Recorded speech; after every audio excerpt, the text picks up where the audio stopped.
आठवड्यातला आज पहिला दिवस आहे। सोमवार असूनही मंत्रालयामध्ये शुकशुकाट आपल्याला पाहायला मिळते, कारण मराठा आरक्षणाचं आंदोलन सुरू आहे आणि त्या पार्श्वभूमीवर पाहतोय आपण की सगळीकडे शुकशुकाट आहे। मात्र मंत्रालयाच्या संपूर्ण परिसरामध्ये बॅरिकेडिंग करण्यात आलेलं आहे। कुठल्या प्रकारचे जे आहे ते आंदोलक या ठिकाणी पोहोचू नये यासाठी पोलिसांचा बंदोबस्त सुद्धा वाढवण्यात आलेला आहे।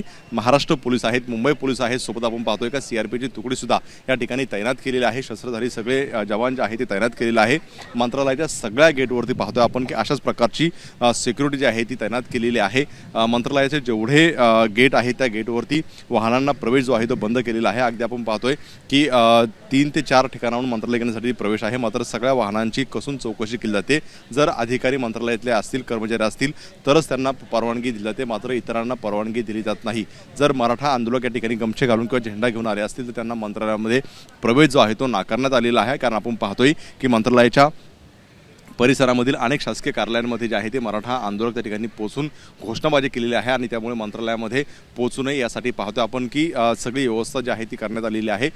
द्रुत कार्यबल जे आहे त्याची गाडी सुद्धा या ठिकाणी तैनात आहे आणि जवान सुद्धा मोठ्या प्रमाणावरती जे आहे ती तैनात केलेली आहे। एकूण मंत्रालयाच्या सुरक्षेमध्ये मोठ्या प्रमाणावरती वाढ झालेली आपल्याला पाहायला मिळते। कॅमेरामन सचिन शिंदेसह राजू सोनवणे, एबीपी माझा, मुंबई। एबीपी माझा, उघडा डोळे बघा नीट।